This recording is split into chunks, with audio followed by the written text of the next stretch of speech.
parte vai ser um pouco, pensar assim, filosófica, para discutir um pouco e que vocês consigam entender os aspectos evolutivos desse sistema cardiovascular, desde quando um organismo unicelular, como ele foi se organizando a ponto de ter sistemas capazes de bombear fluidos ao longo das diversas células ou de uma única célula que ele tinha, e quando os organismos foram se tornando mais complexos, como se foi se organizando estruturalmente esse sistema de transporte de substâncias, até chegar nos organismos mais complexos, que são os mamíferos, e entrando aí na fisiologia, na chamada fisiologia cardiovascular, e um breve histórico de como isso evoluiu desde o conhecimento da Idade Média,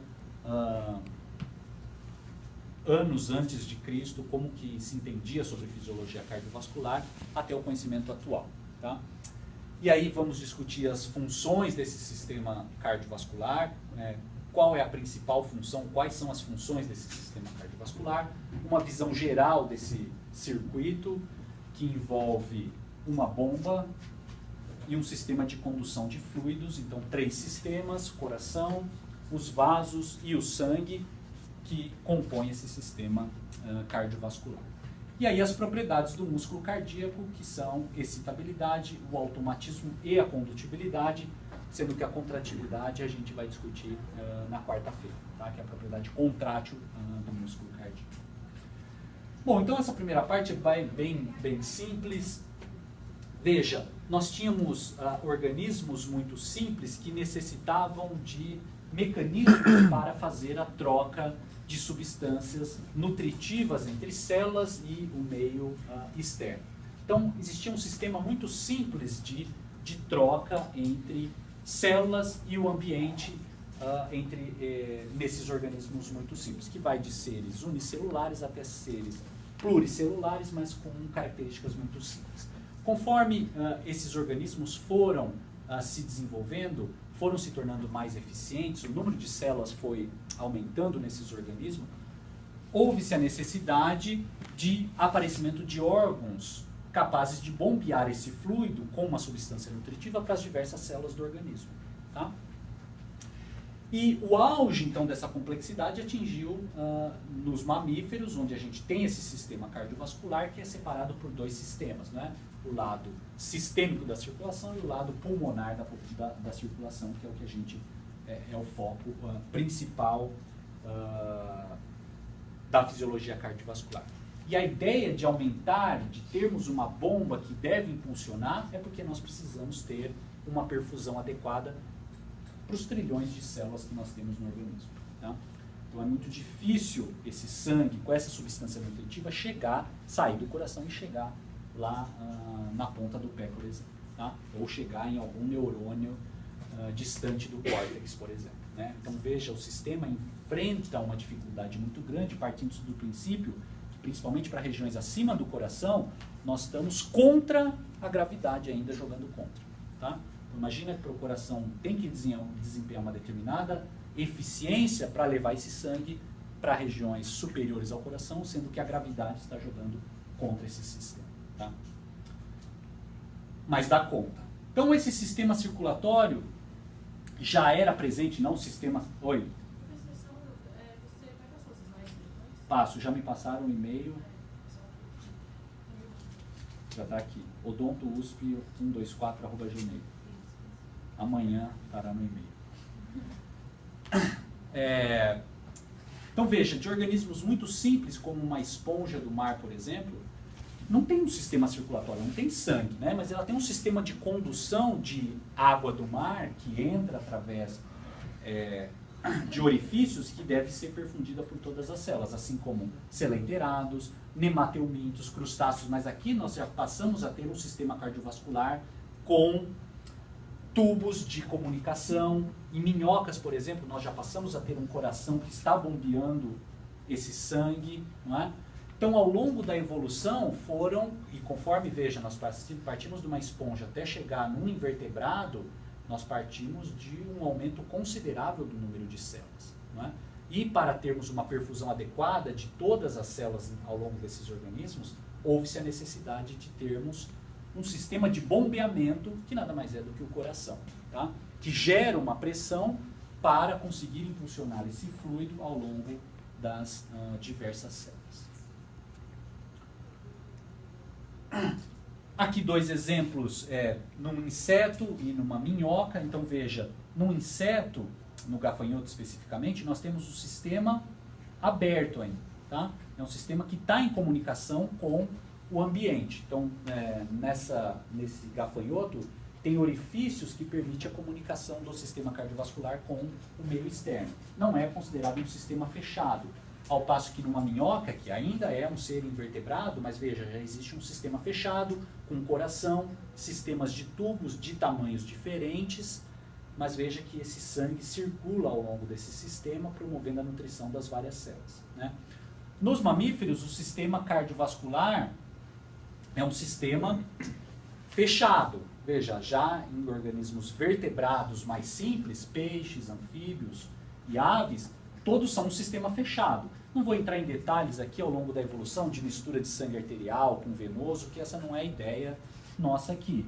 Mas o que eu queria que vocês percebessem que com a evolução, peixes, anfíbios e aves, veja que foi se tornando organismos mais complexos, houve-se a necessidade desse sistema cardiovascular se adaptar a essa nova situação de evolução. E para isso, o sistema de bombeamento de fluidos, no caso o sangue, passou-se a se tornar mais complexo, tá?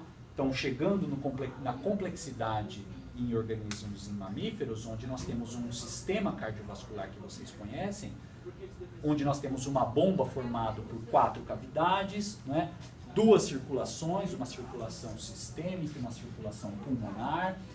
Praticamente não existe mistura de sangue, existe uma região que existe uma pequena mistura que é no pulmão, tá?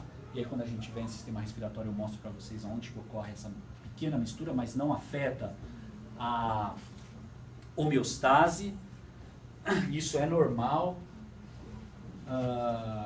Enfim, chegamos nessa complexidade num sistema com mecanismos próprios, com mecanismos altamente eficientes, em que a opção de falha não existe muito para esse sistema cardiovascular, tá? Bom, mas aí como que se deu essa evolução da fisiologia humana?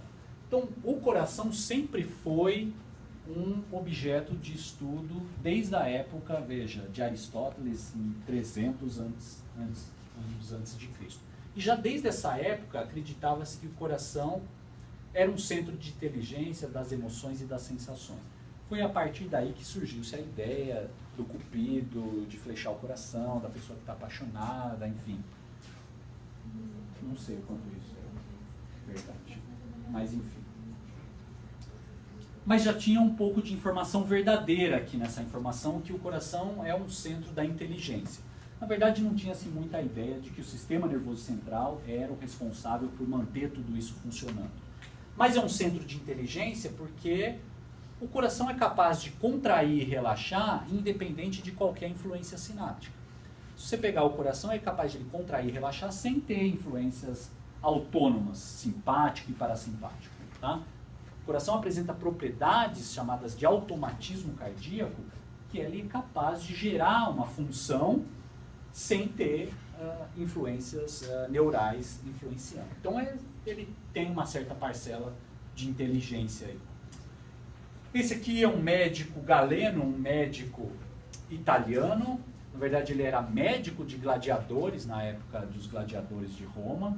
Então ele tinha muito material humano para estudar aí.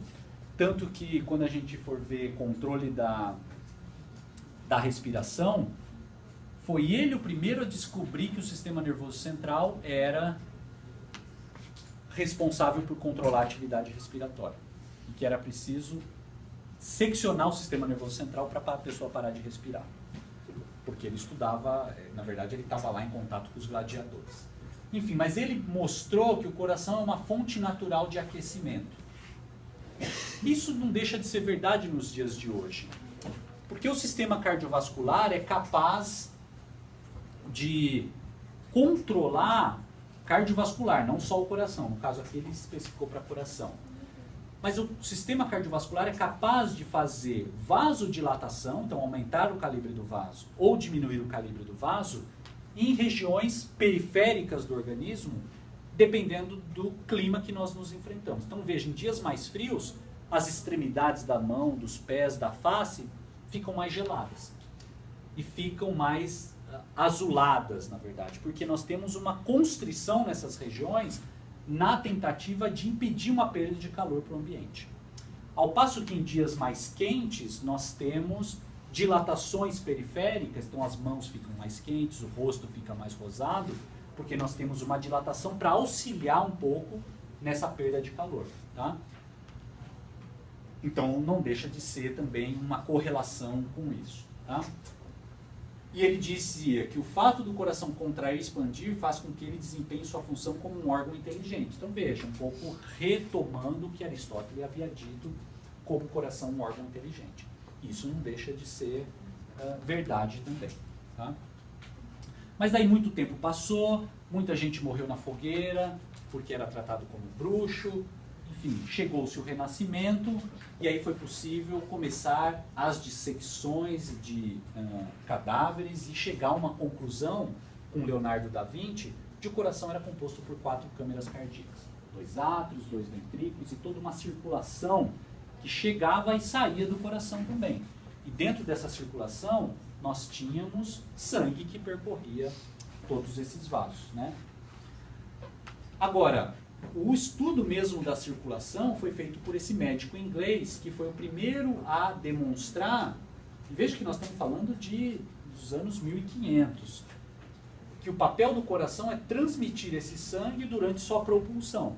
Então foi ele que mostrou pela primeira vez, através de estudos da circulação, que o coração fazia movimentos contráteis e impulsionava esse sangue era levado para as várias células do organismo através de um sistema de condução de tubos que eram os vasos sanguíneos.